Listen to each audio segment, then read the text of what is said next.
اس بات کا ادراک ہمیں رہنا چاہیے کہ یہ انداز ہمارے اسلاف کا ہے کہ وہ جب بھی رمضان قریب آتا تو اس کی تیاری کے لیے وقت نکالتے تھے اور ساتھ ساتھ دعائیں کیا کرتے تھے۔ روزہ دین اسلام کے ارکان میں سے ایک رکن ہے۔ اس کی اہمیت ایسے ہے جیسے دین اسلام میں نماز کی اہمیت ہے۔ بعض لوگ کھانا پینا ویسے ہی چھوڑ دیتے ہیں یا اپنی جائز جنسی ضرورت کو دبا لیتے ہیں، تو کیا یہ کھانا پینا چھوڑنا عبادت ہے، روزہ ہے؟ اللہ رب العزت نے قرآن میں ذکر کیا، اے ایمان والو آپ پر روزے فرض کیے گئے ہیں۔ یہ حدیث سنی ہے نا آپ لوگوں نے، شیطان انسان کے جسم میں خون کی طرح دوڑتا ہے۔ تو روزے کی حکمتوں میں سے ایک حکمت یہ ہے کہ اللہ رب العزت ہمیں کچھ دیر کے لیے ہمارے جسموں میں پیدا ہونے والے خون کو کم کرتا ہے، تاکہ جو شیطان ہمارے جسموں میں بے بہا دوڑتا پھر رہا ہے اس کے لیے راستے تنگ ہو جائیں۔ تحقیق کہتی ہے کہ اگر انسان کچھ دیر کھانا نہ کھائے 10-12 گھنٹے تو معدے کے ارد گرد کے جو جرثومات ہیں پھر انسان کا جسم وہ اس کو کھانا شروع کر دیتا اور یوں اس کے جسم سے جو فاسد مادہ ہے، فاسد خون ہے، وہ ختم ہونا شروع ہو جاتا ہے۔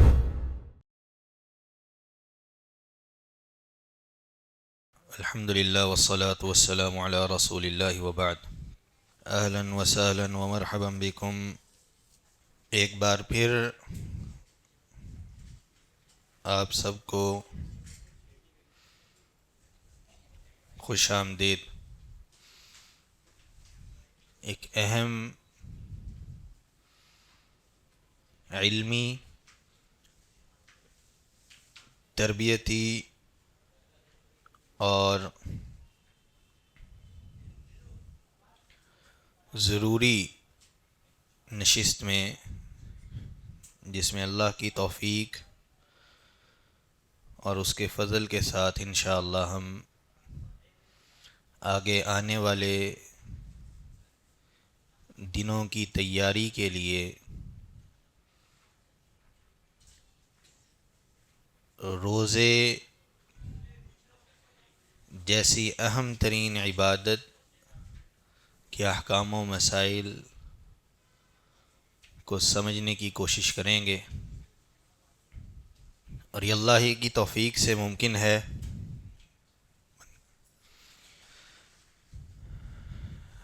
کہ ہم اور آپ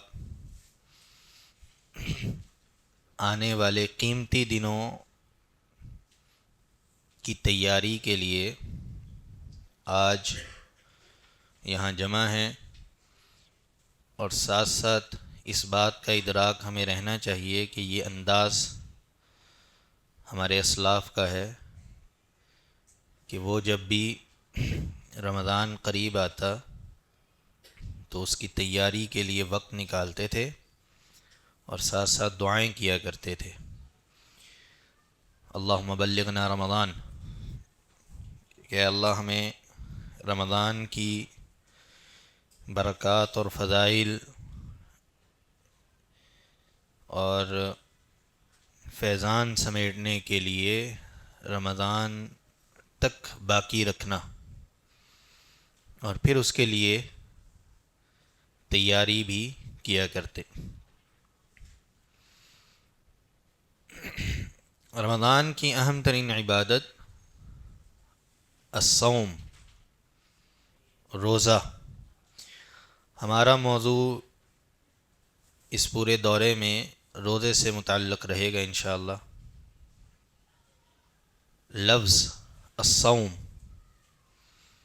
عربی لغت میں روزے کے لیے استعمال کیا جاتا ہے، جس کے لفظی معنی ہے الامساک، امسک یمسکو امساکن، کسی چیز کو روکنا یا رک جانا۔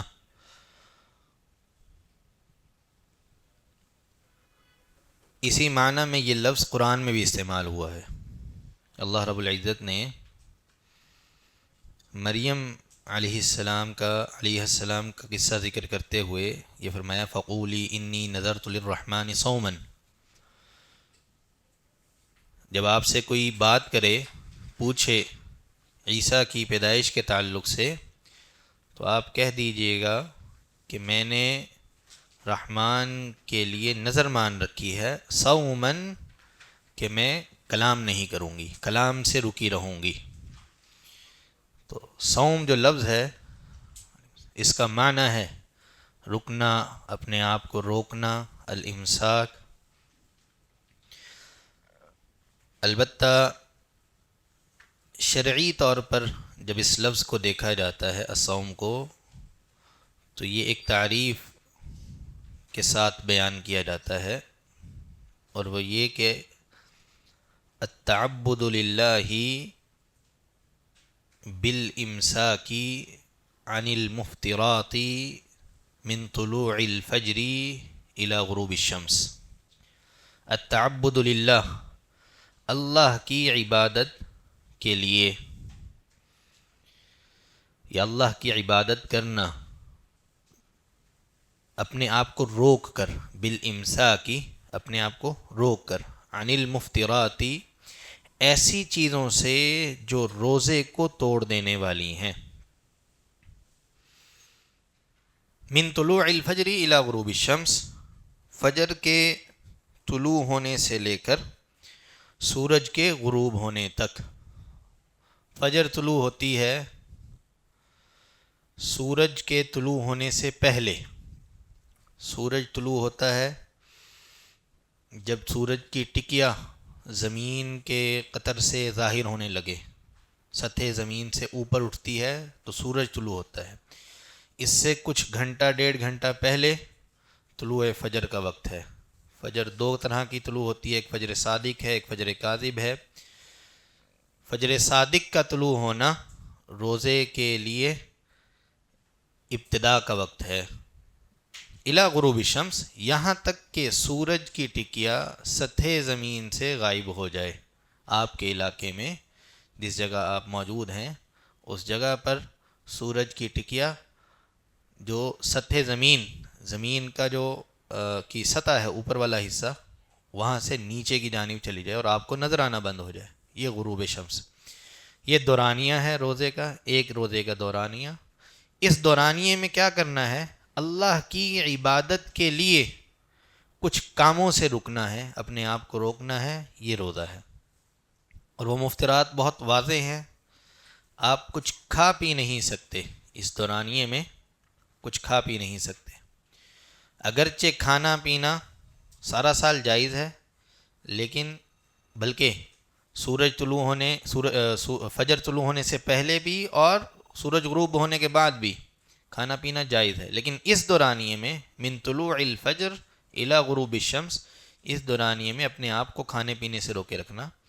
اور نمبر 2، اپنی جائز جنسی خواہشات سے اپنے آپ کو روک لینا، یہ ہے نام مفطرات کا۔ ان دو چیزوں سے بنیادی طور پر رکنا ہوگا تاکہ یہ روزہ کی عبادت انجام دی جا سکے۔ روزہ دین اسلام کے ارکان میں سے ایک رکن ہے۔ اس کی اہمیت ایسے ہے جیسے دین اسلام میں نماز کی اہمیت ہے، ایسے ہے جیسے دین اسلام میں توحید کی اہمیت ہے، ایسے ہے جیسے حج کی اور زکوٰۃ کی اہمیت ہے۔ نبی علیہ الصلاۃ والسلام سے اسلام کی مبادیات کے بارے میں، ابتدائی چیزوں کے بارے میں، اصول کے بارے میں پوچھا گیا تو اللہ کے رسول نے ارشاد فرمایا بنی الاسلام علی خمس، 5 چیزوں پر اس اسلام کی عمارت کی بنیاد رکھی گئی ہے۔ اور اس میں تیسرے چوتھے نمبر پر، بعض روایات میں تیسرے نمبر پر ہے، بعض میں چوتھے نمبر پر، کہ اللہ کے لیے اللہ کی عبادت کرتے ہوئے اپنے آپ کو کھانے پینے سے روکنا اور روزہ رکھنا۔ بعض لوگ کھانا پینا ویسے ہی چھوڑ دیتے ہیں یا اپنی جائز جنسی ضرورت کو دبا لیتے ہیں، تو کیا یہ کھانا پینا چھوڑنا عبادت ہے، روزہ ہے؟ نہیں ہے۔ یا جائز جنسی خواہش کو چھوڑ دینا عبادت ہے؟ نہیں ہے۔ یہ ایک خاص وقت میں ہونا عبادت ہے، اور اس نیت کے ساتھ ہونا عبادت ہے کہ میں اللہ کی عبادت انجام دینے کے لیے اس خاص وقت میں کھانا پینا اور جائز جنسی خواہش کو چھوڑ رہا ہوں۔ تو بہرحال یہ روزہ جو ہے، الصوم جو ہے، یہ احد ارکان الاسلام کے طور پر دین اسلام کی عمارت کا اہم ترین رکن ہے، اور روزے کا حکم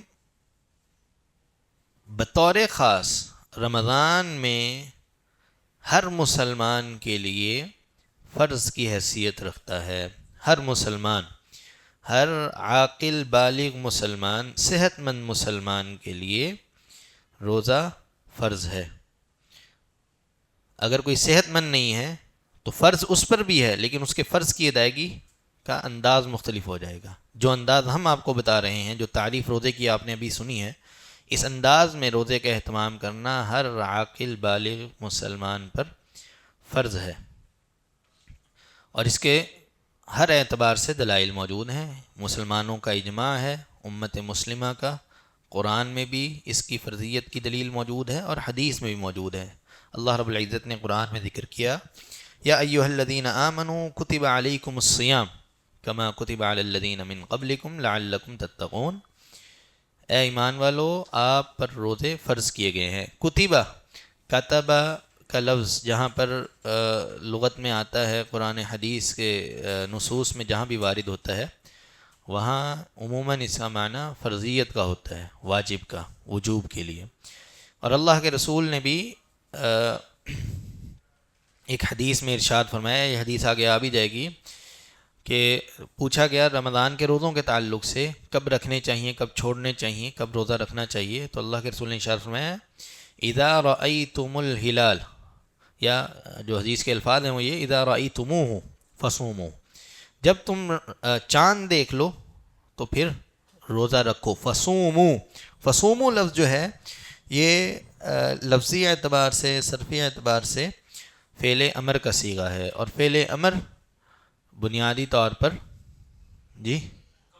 وجوب کے لیے آتا ہے. وجوب، فعل امر جہاں کہیں بھی آئے گا وجوب کا حکم ظاہر کرے گا، فرض کا حکم ظاہر کرے گا، الا یہ کہ کوئی قرینہ آپ کے پاس ہو کہ آپ اس سے وجوب کا معنی نہ لیں، کوئی اور معنی لیں. ہاں، سنت کا معنی لیں یا مستحب کا یا جائز کا معنی لے سکتے ہیں، لیکن اس کے لیے کوئی دلیل ہونا ضروری ہے. اگر کوئی دلیل ہمارے پاس نہیں ہے، فصوموا، تو پھر یہ فصوموا جو ہے یہ امر، صیغہ امر ہے، اور امر جو ہے وہ وجوب کے لیے ہوتا ہے. امت مسلمہ کا اجماع ہے اس بات پر کہ جو انسان بھی رمضان کے روزوں کی فرضیت کا منکر ہو، رمضان کے روزوں کی فرضیت کا منکر ہو، وہ یہ سمجھتا ہو، یہ کہتا ہو، یہ نظریہ بنائے کہ رمضان کے روزے فرض نہیں ہیں، اس کا انکار کر رہا ہے، فہو کافر، تو وہ شخص کافر ہے. امام احمد رحمہ اللہ کا یہی فتویٰ ہے کہ وہ کافر ہے. اور اس کی علت وہ یہ ذکر کرتے ہیں امام احمد بن حنبل رحمہ اللہ، کیونکہ یہ انسان دین کے اہم ترین رکن اور جو ایسی معلومات ہیں، ایسا حکم ہے شریعت کا جو دین کا ضروری حصہ ہے، اس کا انکار کر رہا ہے.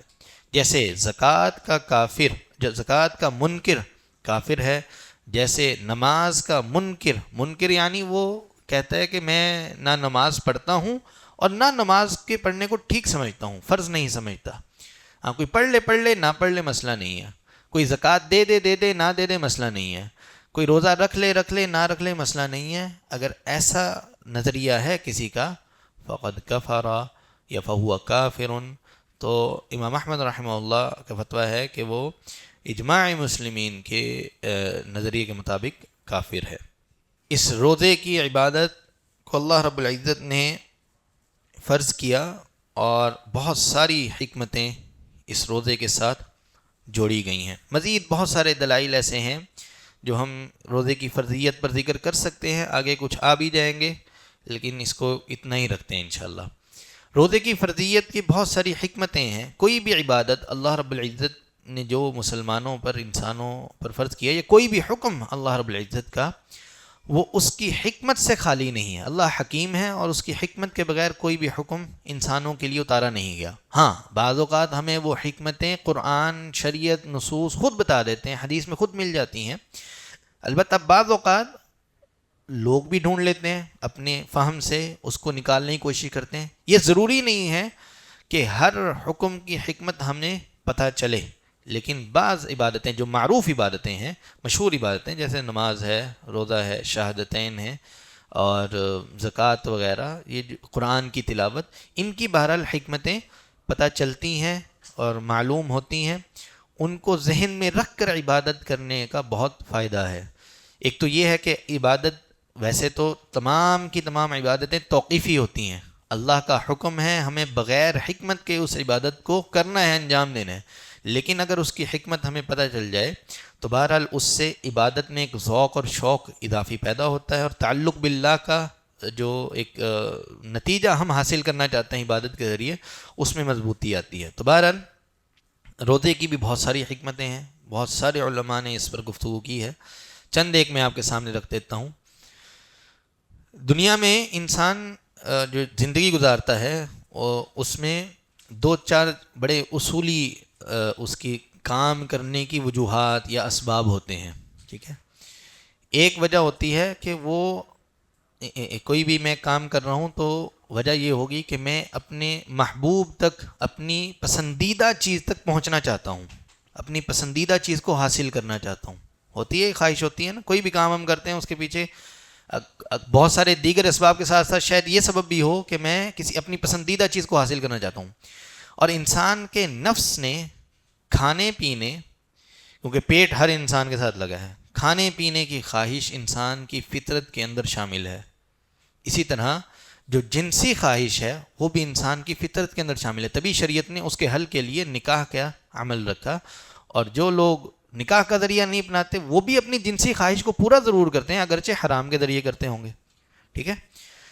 تو یہ جو روزہ ہے یہ انسان کو اپنی پسندیدہ چیز سے روکتا ہے۔ آپ کو کھانا پینا، بعض اوقات انسان کو کھانے پینے کی خواہش ہوتی ہے، اشتہا ہوتی ہے، اشتہا کی حد تک خواہش ہوتی ہے، لیکن وہ کھا نہیں سکتا کیونکہ روزہ رکھا ہے۔ اور جائز تعلق وہ جو اپنی بیوی کے ساتھ رات بھر میں قائم کر سکتا ہے وہ دن میں نہیں قائم کر سکتا، حالانکہ جائز ہے۔ تو ایسی محبوب چیز سے شریعت روکتی ہے روزے کے ذریعے۔ کیوں؟ کیا سوچتے ہیں آپ، کیوں روکتی ہے؟ کیا وجہ ہو سکتی ہے؟ جی بات کریں، درس تو ہم مسجد میں بھی دے لیں گے، یہاں تو آپ لوگوں سے بھی کچھ سیکھنا ہے۔ لعلکم تتقون، تھوڑا اس کو مزید وضاحت کر سکتے ہیں اس کی؟ جی،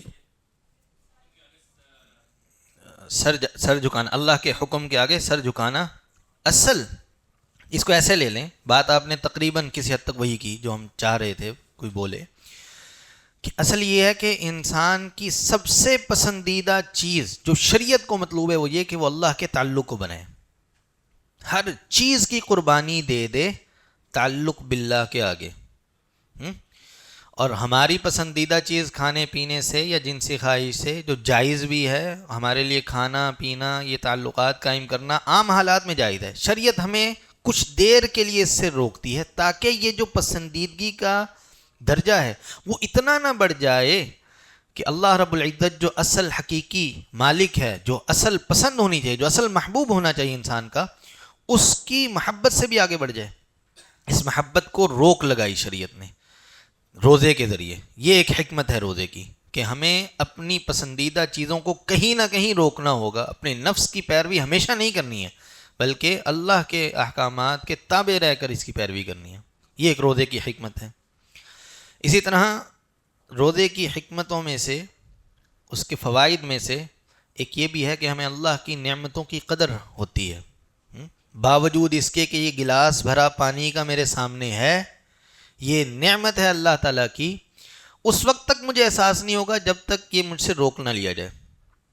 جب تک یہ متوفر ہے میرے لیے، مجھے حاصل ہے، میں اس کا بے دریغ استعمال کرتا ہوں، جب چاہتا ہوں گلاس اٹھاتا ہوں، بھرتا ہوں، پانی پیتا ہوں، اور اللہ کا شکر ادا نہیں کرتا۔ یہ تھوڑے دورانے کے لیے یہ نعمت مجھ سے رک گئی، اور خدا نخواستہ کوئی ایسی صورتحال بن جائے کہ پانی میرے لیے زندگی کا واحد ذریعہ ہو جائے، تو روزے کے دوران پانی میرے لیے زندگی کا واحد ذریعہ ہو جائے، کسی ایسی صورتحال میں آ گیا خدا نخواستہ، تو اب مجھے اس نعمت کی قدر جس انداز میں ہوگی، یہ ہمیں روزہ ہی سکھاتا ہے، یہ روزے کی حکمت ہے کہ وہ نعمتیں جو ہم صبح شام استعمال کرتے ہیں، ان نعمتوں میں سے اگر کوئی چیز، کوئی نعمت ایسی ہے جو ہم سے چھین لی جائے تو ہم کس قدر اللہ کے محتاج ہیں۔ ہمیں اللہ کی نعمتوں کی معرفت رکھنی چاہیے، اور جو بھی نعمت ہم استعمال کریں اس پر جو ہے اللہ کا شکر ادا کرنا چاہیے۔ اسی طرح روزہ صبر سکھاتا ہے، انسان کے نفس کو تحمل پر، عدم برداشت پر، اور عدم برداشت کو ختم کرنے پر اور صبر پر ابھارتا ہے۔ ہاں، یہ طبیعت انسانی ہے۔ کچھ دیر 6-7 گھنٹہ تک جب تک ہم بھوک برداشت کر سکتے ہیں تب تک تو جو ہمارے مزاج ہیں وہ اچھے رہتے ہیں۔ جو وقت گزرتا جاتا ہے اور افطار کا وقت قریب آتا جاتا ہے تو آپ کو اس وقت کھانے کی عدم موجودگی کی بنیاد پر جو صبر کا دامن ہے وہ کیسے سیکھنا ہے، وہ روزہ، بلکہ ایک روایت میں یہ الفاظ موجود ہیں کہ روزہ صبر ہے، روزہ دراصل صبر ہے، انسان کو صبر سکھاتا ہے، تحمل، برداشت سکھاتا ہے کہ اگر کبھی ایسا موقع آ جائے کہ میرے پاس یہ نعمتیں ہوں ہی نہ، تو پھر مجھے کیسے اپنے اوپر قابو رکھنا ہے، مجھے ہوس کا شکار نہیں ہونا، حلال و حرام میں کیسے تمیز کرنی ہے، باوجود اس کے کہ میں کما سکتا ہوں لیکن حلال طریقے سے وہ مال مجھ تک نہیں پہنچ رہا، اور میری وہ تربیت ہی نہیں ہوئی کہ میں نے اپنے آپ پر قابو رکھنا ہے صبر کے ذریعے۔ تو روزہ مجھے یہی سکھاتا ہے کہ میں نے کس طرح اپنے اوپر قابو رکھنا ہے، تحمل رکھنا ہے۔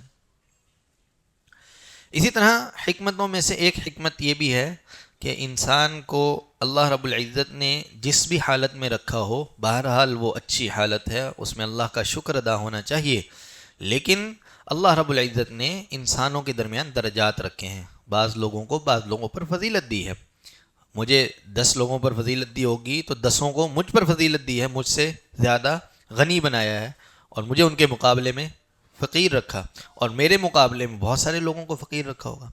جب آپ باوجود نعمتوں کی موجودگی کے ان کو استعمال نہیں کرتے تو آپ کو جو مسلمان فقراء ہیں ان کی حاجت کا ایک اندازہ ہوتا ہے کہ وہ بھی معاشرے میں یہ نعمتیں دیکھ رہے ہیں لیکن ان کے پاس یہ اختیار نہیں ہے کہ وہ یہ استعمال کر سکیں۔ تو آپ بھی اس تھوڑے دورانیے کے لیے، ہم بھی اس تھوڑے دورانیے کے لیے محتاج بنا دیے جاتے ہیں، باوجود اس کے کہ میرے گھر میں وہ کھانا موجود ہے، میں کھا نہیں سکتا، میں محتاج ہو گیا ہوں۔ تو یہ محتاجی جو ہے یہ کس طرح ایک معاشرے میں یعنی قربت بڑھائے گی، وہ ایک روزے کی حکمت ہے۔ ایک اور بڑی عظیم حکمت محمد بن صالح العثیمین رحمہ اللہ نے اپنی کتاب میں ذکر کی، اور جو بڑی قابل غور ہے۔ روزے کو نبی علیہ الصلوۃ والسلام کی حدیث میں جنہ کہا گیا ہے، یہ ہو سکتا ہے آگے روایت کی آ بھی جائے، الصوم جنۃ، روزہ ڈھال ہے، روزہ ڈھال ہے۔ کس چیز سے ڈھال ہے؟ روزہ شیطان کے مقابلے میں ڈھال ہے۔ یہ حکمت جو ہے وہ حدیث میں موجود ہے، لیکن اس کی تفہیم بڑے عجیب انداز میں ابن عثیمین رحمہ اللہ فرماتے ہیں۔ وہ کہتے ہیں کہ جب انسان کھاتا پیتا ہے تو اس کی رگیں پھولتی ہیں، خون بنتا ہے، اور خون رگوں میں دوڑتا ہے۔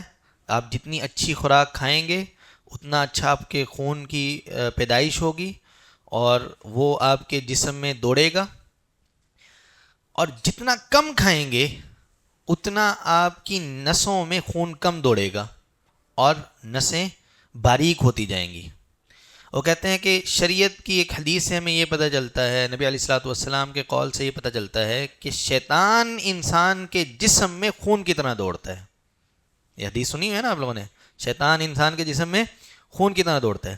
تو روزے کی حکمتوں میں سے ایک حکمت یہ ہے کہ اللہ رب العزت ہمیں کچھ دیر کے لیے ہمارے جسموں میں پیدا ہونے والے خون کو کم کرتا ہے، تاکہ جو شیطان ہمارے جسموں میں بے بہا دوڑتا پھر رہا ہے، خون کی طرح دوڑتا پھر رہا ہے، اس کے لیے راستے تنگ ہو جائیں، اور کچھ دورانیہ تو ایسا بنے کہ اس کو بالکل جگہ نہ ملے اور ہم خالص شیطان کے شر سے محفوظ ہو کر اللہ رب العزت کی عبادت کے لیے وقت نکال سکتے ہیں۔ اسی لیے وہ کہتے ہیں، اسی لیے یہ عام انسان جو روزہ نہیں رکھے ہوا اس کے مقابلے میں جو صائم ہے اس کا عبادت کی طرف التفات بہت زیادہ ہوتا ہے۔ یہی نظر آتا ہے نا، شوال روزہ ختم ہوئے اور پھر ہم دوبارہ اسی روٹین پر چلے جاتے ہیں، حالانکہ وہی انسان ہے، وہی وقت ہے، وہی اٹھنا بیٹھنا ہے، لیکن چونکہ شیطان کو اس پورے مہینے میں ہمارے جسم کے اندر گھومنے کا موقع ہی نہیں مل رہا، تو وہ آپ کو اللہ رب العزت سے دور کرنے کا موقع نہیں پا رہا. تو روزے کی حکمتوں میں سے ایک حکمت ہے کہ ہمیں خالص وقت ملتا ہے اللہ رب العزت کے ساتھ جڑنے کا. جو انسان روزہ رکھتا ہے اس کے جسم میں شیطان اس طرح نہیں دوڑتا جس طرح روزہ نہ رکھنے والے انسان کے جسم میں دوڑتا ہے. اور جس کے جسم میں جس انداز میں وہ سرایت کرے گا اس انداز میں اس کو اللہ رب العزت سے بہکائے گا. ایک ہے پتہ نہیں میں صحیح لفظ بول پاؤں گا یا نہیں، ڈی ٹاکسنگ، ڈیٹاکس کرنا جسم کو. ہے ایسا کچھ نظریہ؟ کیا ہوتا ہے یہ ڈی ٹاکس کرنا؟ جراثیموں کو مارنا، ٹاکسک مواد جو انسان کے جسم میں ہے اس کو ختم کرنا. یہ بھی بعض علماء نے اس چیز کو ذکر کیا ہے کہ روزے کی حکمتوں میں سے ایک حکمت یہ ہے کہ سال بھر میں جو انسان کھانے کھاتا ہے، بہت بے بہا کھانے کھاتا ہے، اور یعنی اپنی خواہش کو پوری کرنے کے لیے، ضرورت کو پورا کرنے کے لیے، خواہش کو پورا کرنے کے لیے بھی کھانے کھاتا ہے، اور جو ہے وہ کھانے کھا کے اپنے جسم میں ایسے مواد کو جمع کر لیتا ہے جو اس کی جسمانی صحت کے لیے مہلک ہے. شریعت نے سال بھر میں ایک موقع ایسا رکھا ہے جس سے پورے جسم کی یہ جو ہوتی ہے ڈیٹاکسینیشن کہہ لیں اس کو، یا کچھ بھی اپنے انداز میں بنا لیں، میری انگلش ایسی ہے. تو یہ وہ آپ کے جسم سے ان فضولیات جو زائد مادے ہیں، جو زائد خون ہے، جو بیماری کا سبب بن سکتا ہے، اس کو ختم کرنے کا سبب بنتا ہے. بلکہ مجھے شاید یاد آ رہا ہے کچھ عرصہ پہلے، ویسے ہے تو یہ واٹس ایپ والی معلومات، پتہ نہیں کس حد تک ٹھیک ہے یا نہیں، لیکن اس کی تصدیق آج ایک شیخ کر رہے تھے. وہ کہتے ہیں کہ تحقیق کہتی ہے کہ اگر انسان کچھ دیر کھانا نہ کھائے، 10-12 گھنٹے نہ کھانا کھائے، تو معدے کے ارد گرد کے جو جرثومات ہیں، پھر انسان کا جسم جو سیلز ہیں، پتہ نہیں کون سے خاص سیلز ہیں، وہ اس کو کھانا شروع کر دیتے ہیں، اور یوں اس کے جسم سے جو فاسد مادہ ہے، فاسد خون ہے، وہ ختم ہونا شروع ہو جاتا ہے. اور اس طرح اگر سال بھر کے جو ہے وہ 30 دن کیا جائے تو اس سے انسانی جسم بہت صحت مند رہ سکتا ہے. واللہ عالم کس حد تک یہ تحقیق ٹھیک ہے، لیکن بظاہر جو فطرت انسانی ہے وہ اس قانون کو سمجھتی ہے کہ اگر کچھ دیر کھانا نہ کھایا جائے تو انسان کے جسم کے اندر موجود فاسد اور فضولیات مواد جو ہے اس کو ختم کرنے کا سبب بھی یہ روزہ بنتا ہے. اسی طرح جو ایک اور حکمت ہو سکتی ہے وہ یہ کہ انسان جو ہے وہ روزے کے اندر زیادہ عبادت کی طرف التفات اس کا ہوتا ہے. ہر طرف عبادت کا ماحول ہوتا ہے. آپ صبح اٹھتے ہیں، سحری کرتے ہیں، شریعت نے اس کو عبادت بنایا. پھر آپ کے پاس وقت ہے، آپ اذکار کرتے ہیں، وضو کرتے ہیں، نماز کے لیے جاتے ہیں، نماز کے بعد قرآن پڑھتے ہیں، قرآن اذکار قرآن یہ چلتا ہے، ظہر عصر مغرب عشاء. مغرب میں آپ سحری افطاری کرتے ہیں، اور پھر عشاء کے بعد اضافی نماز بھی پڑھتے ہیں. ہاں، یہ روٹین عام حالات میں ہمارے لیے بڑی مشکل ہے. ہاں، رمضان کے علاوہ تو بڑی مشکل ہے ایسی کوئی روٹین. 1-2 دن تو انسان کر سکتا ہے، شاید بہت متقی ہوں اور اللہ سے بڑے جڑنے والے ہوں تو وہ شاید زیادہ کر لیں، لیکن عموماً ہمارے ہاں یہ روٹین نہیں چلتی کیونکہ دیگر کام بھی ہیں زندگی کے. لیکن رمضان آتا ہے، روزہ رکھتا ہے انسان، روزہ انسان کو اللہ کی عبادت پر مزید ابھارتا ہے اور ایسے مواقع پیدا کرتا ہے. اسی لیے اس کو علماء جو ہیں وہ کہتے ہیں کہ جیسے سیلز لگتی ہیں نا، سیلز لگتی ہیں، یہ بھی نیکیوں کی ایک سیل کا مہینہ ہے. ہاں، تو روزہ اس کا ایک بہت بڑا حصہ بنتا ہے.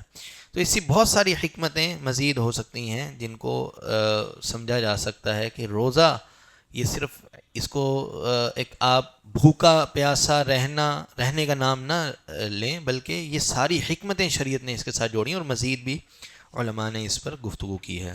کتاب شروع کر لیں تھوڑی سی، وہ بھی پڑھ لی جائے تاکہ باب ہے. اچھا، اس کتاب کے یہ جو مذکرہ ہم نے بنایا ہے آپ کے سامنے جو موجود ہے، اس کو سمجھ لیں تھوڑا سا پہلے، پھر ہم انشاءاللہ مزید آگے چلتے ہیں. مذکرہ کیا ہے؟ یہ جو اس میں آپ کو ابواب نظر آ رہے ہیں نا، باب وجوب الصوم، اگلے صفحے پر آئیں گے تو باب الصوم کفارۃ، باب هل یقال رمضان او شہر رمضان ومن رأى كل وسن، اور اس طرح آخر تک. یہ جو ابواب ہیں یہ تبویب امام بخاری رحمہ اللہ کی کتاب سے، اکثر تبویب، بلکہ یوں کہنا چاہیے اکثر تبویب امام بخاری رحمہ اللہ کی کتاب سے لی گئی ہے، اور اس میں پائی جانے والی پہلی حدیث بھی امام بخاری ہی کی کتاب سے ہے.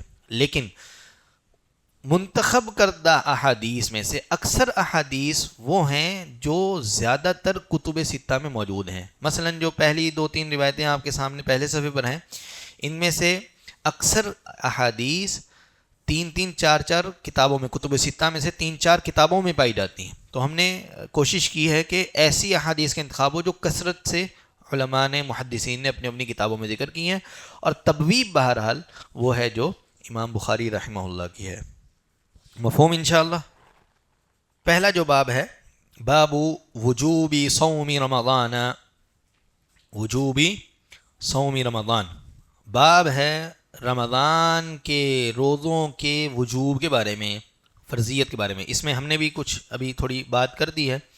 البتہ امام بخاری رحمہ اللہ نے یہ باب قائم کیا ہے اور یہ بتایا ہے کہ روزے کا حکم، وجوب اور فرضیت کیا ہے. یہی باب بعین ہی امام نسائی رحمہ اللہ نے بھی باندھا اپنی کتاب میں، کتاب الصوم ہی میں، کہ رمضان کے روزے کی فرضیت، اس کا حکم فرضیت کا ہے، اور اس کے نیچے کئی ساری حدیث ذکر کی ہیں. ہم پہلی حدیث پڑھ رہے ہیں. عن طلحة بن عبید اللہ ان اعرابیا جاء الى رسول اللہ صلی اللہ علیہ وسلم سائر الرأس. طلحہ بن عبید اللہ رضی اللہ تعالی عنہ فرماتے ہیں نبی علیہ الصلوۃ والسلام کے پاس ایک اعرابی آئے. اعرابی بولتے ہیں دیہاتی کو، ایسا شخص جو شہر میں نہ رہتا ہو، شہر کے ارد گرد کے علاقوں میں رہتا ہو، جیسے گاؤں وغیرہ میں رہتا ہے، گوٹھ ہیں. اور یہ جو اعرابی ہیں ان کا نام ہے حماد بن ثعلبہ، حماد بن ثعلبہ، اور بعض روایات میں ان کا نام ہے ضمام بن ثعلبہ، حماد بن ثعلبہ یا ضمام بن ثعلبہ. تو یہ اختلاف ہے ہمارے سامنے. بعض روایات میں یہ پھر اس کا حل ہمیں ملتا اس طرح ہے کہ ضمام نے حماد بن ثعلبہ کو سوال کرنے بھیجا تھا. یہ حماد آئے تھے اللہ کے رسول کے پاس سوالی بن کر، اور سوال تھا ضمام بن ثعلبہ کا. تو آگے جو بات وہ پیش کریں گے وہ ضمام بن ثعلبہ کی طرف سے ان کو کہے گی. الى رسول اللہ صلی اللہ علیہ وسلم، جاء الى رسول اللہ صلی اللہ علیہ وسلم، آئے اللہ کے رسول صلی اللہ علیہ وسلم کے پاس، سائر الرأس، پراگندہ حالت میں، سر کی بہت بری حالت تھی، سفر کر آئے تھے. فقال یا رسول اللہ، اور کہا اللہ کے رسول، اخبرنی ماذا فرض اللہ علی من الصلاۃ، مجھے بتا دیجئے کیا اللہ نے مجھ پر فرض کیا ہے نماز میں سے. فقال الصلوات الخمس، اللہ نے آپ پر 5 نمازیں فرض کی ہیں. الا ان تطوع شیئا، الا یہ کہ آپ فرض نمازوں کے علاوہ کچھ نفلی نماز بھی پڑھ لیں. فقال اخبرنی ما فرض اللہ علی من الصیام، پھر انہوں نے سوال کیا آپ مجھے یہ بتائیں کہ اللہ نے مجھ پر روزوں میں سے کیا فرض کیا ہے. فقال شہر رمضان، اللہ نے آپ پر رمضان کے مہینے کے روزے فرض کیے ہیں. یہ جو شہر رمضان ہے نا، اس کو انڈر لائن کر لیں، ہم آگے چل کے پھر اس پر تھوڑا سا بات کریں گے، ٹھیک ہے. الا ان تطوع شیئا، سوائے اس کے کہ اس کے علاوہ آپ مزید کچھ نفلی نماز نفلی روزے رکھ لیں، مسئلہ نہیں ہے. فقال اخبرنی بما فرض اللہ علی من الزکاۃ، پھر سوال کیا کہ مجھے یہ بتائیں کہ مجھ پر زکوٰۃ میں سے کیا فرض کیا گیا ہے. فقال فاخبرہ رسول اللہ صلی اللہ علیہ وسلم شرائع الاسلامی، تو اللہ کے رسول صلی اللہ علیہ وسلم نے ان کو اسلام کے اہم ترین احکامات پھر مزید بتا دی. ان کے اور بھی کئی سارے سوالات تھے جو یہاں ذکر نہیں ہیں، پھر شرائع الاسلام مزید احکامات ذکر کر دیے. تو جب وہ ساری باتیں اپنے سوالات پوچھ چکے، پھر انہوں نے کہا قال والذی اکرمک لا اتطوع شیئا ولا انقص مما فرض اللہ علی شیئا، کہا انہوں نے قسم ہے اس کی جس نے آپ کو اکرام دیا، میں نفلی تو کچھ اضافہ نہیں کروں گا، اور نہ البتہ جو فرض ہیں اس میں سے کچھ کم کروں گا. جو فرض مجھ پر چیزیں ہیں بس وہی ادا کروں گا، نفلی میں بہت زیادہ ادا نہیں کروں گا. فقال رسول اللہ صلی اللہ علیہ وسلم افلح ان صدق او دخل الجنہ ان صدق، یہ شخص جنت میں داخل ہو گیا اگر اس نے اس طرح اپنے اس قول کو سچ کر دیا، جو یہ کہہ رہا ہے کہ میں فرض نماز نہیں چھوڑوں گا، فرض روزے نہیں چھوڑوں گا، فرض زکوٰۃ نہیں چھوڑوں گا، دیگر روایات میں حج کا ذکر بھی ہے، پھر فرض حج نہیں چھوڑوں گا، کیونکہ یہ جو حماد بن ثعلبہ ہیں یہ 9 ہجری میں آئے تھے، 9 ہجری میں، اس وقت تک حج فرض ہو گیا۔ بعض لوگوں کا یہ موقف ہے کہ حج فرض نہیں ہوا تھا اس وقت، اس لیے انہوں نے حج کا سوال یہاں ذکر نہیں ہے، لیکن جو صحیح بات ہے وہ یہ کہ 9 ہجری میں انہوں نے سفر کیا تھا نبی علیہ الصلوۃ والسلام کے پاس، تو اس وقت تک تو حج جو ہے وہ فرض ہو چکا تھا۔ تو بہرحال جو بھی چیزیں فروض میں سے مجھ پر ذکر ہوئی ہیں میں ان کو قائم کروں گا، اور نفلی بہت زیادہ عبادت نہیں کر پاؤں گا۔ تو اللہ کے رسول نے کہا اگر تم اپنی اس قول پر سچے ہوئے تو کامیاب ہو گئے یا جنت میں داخل ہو گئے، اگر تم اپنی اس قول پر سچے رہے۔ اس باب میں امام بخاری رحمہ اللہ نے اس حدیث سے پہلے ایک آیت بھی ذکر کی ہے، اور وہ آیت وہی یا ایھا الذین آمنوا کتب علیکم الصیام کما کتب علی الذین من قبلکم لعلکم تتقون۔ تو اس حدیث سے جو نصاً ڈاکومنٹڈ طور پر اگر کہیں کہ فرض روزوں کی فرضیت کا ثبوت ملتا ہے تو یہ ہے۔ اسی طرح ام المؤمنین عائشہ، اس باب کی دوسری جو حدیث ہے ام المؤمنین عائشہ صدیقہ رضی اللہ تعالی عنہا، وہ فرماتی ہیں ان قریشا کانت تصوم یوم عاشوراء فی الجاہلیہ، کہ قریش جو تھے نبی علیہ الصلوۃ والسلام کے قبیلے والے، وہ 10 محرم کے روزے کا اہتمام کیا کرتے تھے۔ ثم امر رسول اللہ صلی اللہ علیہ وسلم بصیامہ حتی فرض رمضان، تو اللہ کے رسول صلی اللہ علیہ وسلم نے انہیں حکم دیا کہ رمضان روزے رکھیں، حتی کہ اس کے عاشوراء کے روزے رکھیں، عاشوراء کا روزہ ہم بھی رکھیں، حتی فرض رمضان، یہاں تک کہ رمضان فرض ہوا۔ رمضان جب فرض ہوا تو پھر اللہ کے رسول سے دوبارہ سوال کیا گیا، وقال رسول اللہ صلی اللہ علیہ وسلم، جب دوبارہ سوال کیا گیا کہ اب عاشوراء کے روزے کا کیا کرنا ہے، فرمایا من شاء فلیصمہ ومن شاء افطر، جو چاہے اس روزے کا اہتمام کر لے، جو چاہے اس روزے کو چھوڑ دے۔ تو ابتداءً روزے کی جو فرضیت ہے وہ مسلمانوں کے لیے وہ عاشوراء کا روزہ تھا ابتداءً۔ اس حدیث سے پتہ چلتا ہے ام المؤمنین عائشہ صدیقہ رضی اللہ تعالیٰ عنہ والی روایت سے کہ پہل رمضان کے روزوں کے فرض ہونے سے پہلے صرف عاشوراء کا روزہ فرض تھا۔ البتہ اس پر مزید تفصیل ہو سکتی ہے، بعض کے نزدیک یہ ہے کہ قریش کی وجہ سے فرض تھا، بعض کے نزدیک یہ ہے کہ یہودیوں اور عیسائیوں کی وجہ سے فرض تھا، بعض کے نزدیک مزید تفصیل ہے، لیکن اصل یہی ہے کہ یہ ایک روزہ فرض تھا۔ اور اس حدیث سے یہ بھی ثابت ہوتا ہے کہ رمضان سے پہلے یہ بھی ثابت ہوتا ہے کہ رمضان اس امت سے پہلے کسی اور امت پر فرض نہیں تھا۔ اس حدیث سے یہ بھی ثابت ہوتا ہے کہ رمضان اس امت سے پہلے، امت محمدی سے پہلے کسی اور امت پر فرض نہیں تھا۔ یہ بھی اس امت کی فضیلت اور رمضان کی فضیلت کی دلیل ہے کہ اللہ رب العزت نے اس عبادت کو خاص اس امت کے لیے مختص کیا، رمضان کے روزوں کے لیے، کہ رمضان کے روزے صرف اس امت پر فرض کیے گئے۔ اگر رمضان کے روزے کسی اور امت پر فرض ہوتے تو جس طرح عاشوراء کا روزہ اللہ کے رسول نے رکھنے کا حکم دیا صحابہ کرام کو رمضان کے روزوں سے پہلے، اس وقت پھر رمضان کے روزوں کا حکم ہو سکتا تھا، کیونکہ وہ پہلے سے روزہ جاری ہی نہیں تھا، نہ امتوں کو پتہ تھا، صرف ایک روزے کا اہتمام وہ کیا کرتے تھے، عاشوراء کے روزے کا اہتمام، تو نبی علیہ الصلوۃ والسلام نے بھی اس روزے کے اہتمام کا حکم دیا۔ البتہ بعد میں عبداللہ بن عمر رضی اللہ تعالیٰ عنہ نے اس عاشوراء کے روزے کو مطلقاً چھوڑ دیا، انہوں نے کہا کہ اب یہ روزہ ہے ہی نہیں، اس روزے کو رکھنا ہی نہیں ہے۔ وہ پھر روزہ عاشوراء کا روزہ نہیں رکھا کرتے تھے، الا یہ کہ جو ان کی روٹین کے روزے ہیں یا پیر کا جیسے اور جمعرات کا روزہ جو ہے وہ جو جس کا اہتمام کیا کرتے تھے، وہ اگر آ جاتا تو پھر رکھ لیتے عاشوراء کو بھی، ورنہ عاشوراء کا خاص روزہ نہیں رکھا کرتے تھے۔ لیکن جو صحیح بات ہے وہ یہ کہ اکثر جو صحابہ کرام تھے وہ اس کے مستحب ہونے کے قائل تھے، سنت ہونے کے قائل تھے کہ عاشوراء کا روزہ بھی رکھا جا سکتا ہے۔ ابتداءً فرض تھا، رمضان کے روزے فرض ہوئے، اس روزے کی فرضیت کا حکم ختم ہوا، اب اس کا حکم کیا ہے، عاشوراء کے روزے کا حکم کیا ہے، سنت ہے یا بالکل رکھنا ہی نہیں ہے، جائز ہی نہیں ہے؟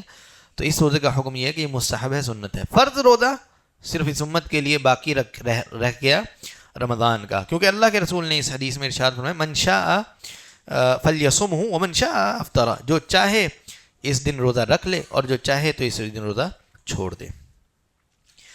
اگلی جو روایت ہے وہ بھی اسی باب سے، لیکن یہ روایت امام بخاری رحمہ اللہ نے اس باب میں ذکر نہیں کی۔ امام بخاری رحمہ اللہ نے یہ روایت ذکر کی ہے کتاب العلم میں. البتہ امام نسائی رحمہ اللہ نے یہ روایت باب وجوب الصیام میں ذکر کی ہے، باب وجوب الصیام. اسی طرح امام مسلم رحمہ اللہ نے بھی یہ روایت ذکر کی ہے، امام ترمذی رحمہ اللہ نے بھی اپنی کتاب میں یہ روایت ذکر کی ہے، اور امام ابو داؤد رحمہ اللہ نے بھی، اور امام ابو داؤد رحمہ اللہ نے بھی ذکر کیا، اور سب نے کہیں نہ کہیں رمضان سے متعلق ہی، روزے سے متعلق ہی اس روایت کو، جو آگے آنے والی روایت ہے، اس کو ذکر کیا ہے. جو پہلی روایت آپ نے طلحہ بن عبید اللہ والی پڑھی، وہ روایت اور یہ روایت کسی حد تک سیم لگتی ہیں، لیکن یہ الگ الگ روایتیں ہیں. ٹھیک ہے، دونوں میں جو قصہ ہے وہ الگ الگ شخصیت کے. پہلی جو روایت، اس کے بارے میں آپ کو کہا کہ وہ روایت ہے حماد بن ثعلبہ سوال کرنے آئے تھے. اس روایت میں صراحت موجود ہے، آخری جملہ دیکھیں گے اس روایت کا، وَأَنَا ضَمَامُ بْنُ ثَعْلَبَ أَخُو بَنِي سَعْدِ بْنِ بَكْرٍ، وَأَنَا ضَمَامُ بْنُ ثَعْلَبَ أَخُو بَنِي سَعْدِ بْنِ بَكْرٍ. یہاں پر صراحت موجود ہے. راوی نے خود بتایا کہ جو سوال کرنے والا ہے وہ کون ہے. اس نے اپنا نام بتایا کہ میں ضمام بن ثعلبہ ہوں. تو وہ جو پچھلی روایت اور اس روایت میں اگر کوئی اشکال ہو سکتا تھا تو وہ یہاں ختم ہوتا ہے. تو بہرحال یہ جو روایت ہے بڑی تفصیلی روایت، جس میں جو ہے وہ روزوں کی فرضیت کا بھی ذکر ہے اور بھی دیگر کئی سارے احکامات کا ذکر ہے. ہم جلدی سے بس پڑھ دیتے ہیں. اس میں بہت سارے عظیم فوائد اس حدیث سے آپ اگر تفصیلی طور پر دیکھنا چاہیں تو مل سکتے ہیں. انس بن مالک رضی اللہ تعالیٰ عنہ اس حدیث کے راوی ہیں. یقول بیننا، وہ کہتے ہیں بینا نحن جلوس فی المسجد جاء رجل علی جمل، ہم مسجد میں بیٹھے تھے اللہ کے رسول کے ساتھ، آیا ایک آدمی. یہ آدمی کون ہے؟ جاء رجل، یہ آدمی ہے ضمام بن ثعلبہ، کیونکہ آخر میں صراحت موجود ہے. علی جمل فاناخہ فی المسجد، ایک اونٹنی پر آیا اور اس نے اپنے اونٹ کو بٹھا دیا مسجد میں. ثم عقلہ، اور اس کو باندھ دیا. فقال لهم ایکم محمد، پھر انہوں نے سوال کیا ایکم محمد، تم میں محمد کون ہے. یہ سوال کرنا اس کا ایک پس منظر ہے. اس طرح کا سوال کرنا ایکم محمد، تم میں محمد کون ہے، اس کا ایک پس منظر ہے. قرآن میں اللہ رب العزت کا ارشاد ہے یا ایھا الذین آمنوا لا تسألوا عن شیء تبد لکم تسؤکم، کہ اے ایمان والو تم اللہ سے، اللہ کے رسول سے ایسے سوال نہ کرو جن کے بارے میں تمہیں اگر جواب دے دیا جائے تو تمہارے لیے پھر پریشانی کا سبب ہو. تو صحابہ کرام نا سوال کرنے سے بڑے ڈر گئے. اس آیت کے اترنے کے بعد سوال نہیں کیا کرتے تھے. وہ بہت واضح بات ہوتی اس کو لے لیتے، جو جس میں تھوڑا اشکال باقی رہتا سوال پہ پیچھے رہتے کہ بھئی سوال کر لیں، ایسا نہ ہو کہ میری وجہ سے کوئی چیز جو ہے فرض کر دی جائے یا مجھے مشکل میں ڈال دیا جائے. آیت ہے کہ بھئی زیادہ سوال نہیں کرنے. تو صحابہ کرام اس روایت میں موجود ہے، دیگر جو جہاں میں نے بتایا تخریج میں آپ دیکھیں گے حدیث کو، تو اس روایت میں موجود ہے کہ صحابہ کرام یہ خواہش کیا کرتے تھے کوئی ایک دیہاتی آ جائے سوال کرنے کے لیے، کوئی دور سے بندہ آ جائے جس کو اس آیت کا نہ پتہ ہو. یا دیہاتی عموماً جو ہے ان کا انداز تھوڑا سا سخت ہوتا ہے اور وہ جو ہے نا لگی لپٹی رکھنے والے نہیں. شہری تھوڑا سا جو ہے وہ مزاج میں نرمی رکھتے ہیں اور ایک دوسرے سے تحمل کے ساتھ بات کرنا، معاملات کرنا. ٹھیک ہے، دیہاتیوں کا یہ معاملہ، وہ کہتے ہیں ہم آئے ہیں، ہم کام نمٹائیں گے جائیں گے.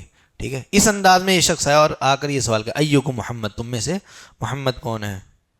ایکم محمد، تم میں محمد کون ہے. ورسول اللہ صلی اللہ علیہ وسلم متکئ بین ظہرانیہم، اللہ کے رسول صلی اللہ علیہ وسلم ٹیک لگائے بیٹھے تھے، اور یعنی صحابہ کے درمیان ٹیک لگائے بیٹھے. قلنا له هذا الرجل الابيض المتكئ، ہم نے اس کو، آدمی کو کہا کہ یہ جو ٹیک لگائے بیٹھے ہیں سفید رنگ کے آدمی، یہی جو ہے محمد ہیں. فقال له الرجل یا ابن عبد المطلب، کہا اس آدمی نے جو سوال کرنے آیا تھا یعنی ضمام بن ثعلبہ نے، اے عبد المطلب کے بیٹے. اصلاً یہ اللہ کے رسول کے دادا ہیں، لیکن اللہ کے رسول کی جو شہرت تھی وہ نسب کے اعتبار سے اپنے اس دادا کی طرف ہی تھی. ٹھیک ہے، کیونکہ والد تو بہت پیدائش سے پہلے ہی فوت ہو گئے، ٹھیک ہے، اور جوانی میں فوت ہو گئے. ان کا کوئی بہت زیادہ شہرہ نہیں تھا. جو اللہ کے رسول کے والد تھے ان کا شہرہ نہیں تھا. دادا کو لوگ پہچانتے تھے کیونکہ وہ سردار بھی تھے. اور یہ عرب کا اسلوب ہے کہ کسی بھی شخص کو جب وہ منسوب کر کر بلانا چاہتے ہیں تو سب سے مشہور ترین نسبت سے ہی اس کو بلاتے ہیں. یہ اکرام کا ایک انداز ہے. ٹھیک ہے، اکرام کا ایک انداز ہے.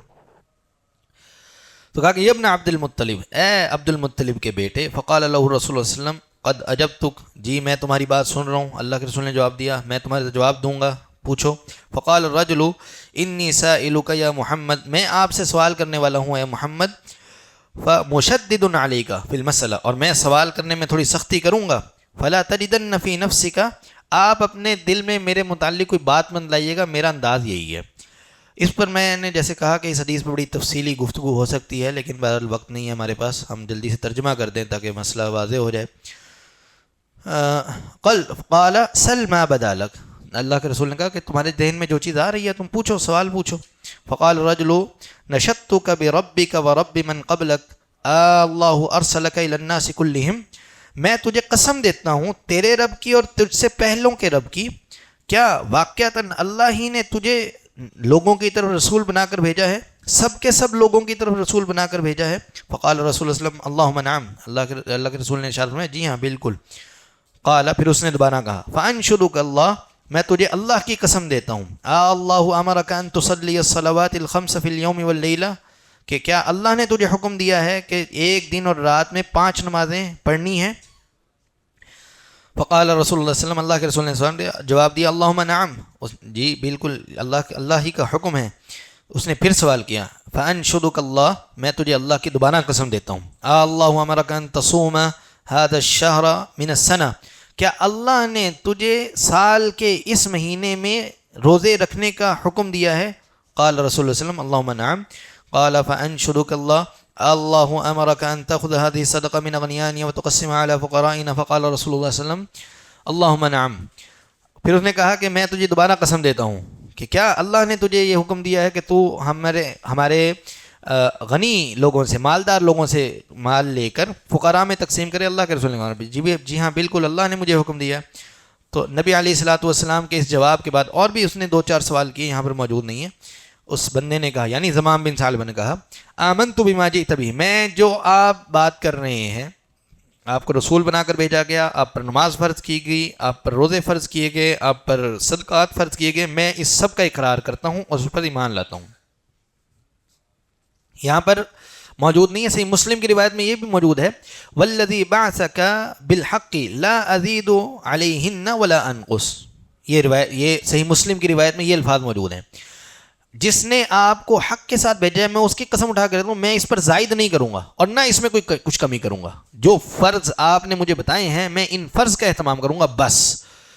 وَأَنَا رَسُولُ مَنْ وَرَائِي مِنْ قَوْمِي، تو میں اپنی قوم کی طرف کا ایک قاصد بھی ہوں، ان تک آپ کے پیغام کو پہنچاؤں گا بھی. وَأَنَا زَمَامُ بن ثعلبہ أخو بنی سعد بن بکر، اور میرا نام زمام بن ثعلبہ ہے جو بھائی ہے سعد بن بکر قبیلے کا، بھائیوں میں سے ایک انسان ہے. تو یہ روایت بھی جو ہے بہرحال اپنے اعتبار سے روزوں کی فرضیت کی دلیل کے طور پر پیش کی جاتی ہے. واللہ تعالی عالم. امید ہے انشاءاللہ ہم کوشش کر کے اس کو مکمل کریں گے. آج تھوڑا سا یہ تھا کہ روزے کے حوالے سے ابتدائی چیزیں ضروری ہوتی ہیں، وہ سمجھنا، عبادت کی نوعیت، اس کا حکم، اس کے جو حکمتیں ہیں وہ سمجھ لیں انشاءاللہ. کچھ حدیثیں بھی ہم نے پڑھ لی ہیں، کل کچھ جو ہے وہ کھینچ لیا جائے گا آگے دنوں میں انشاءاللہ.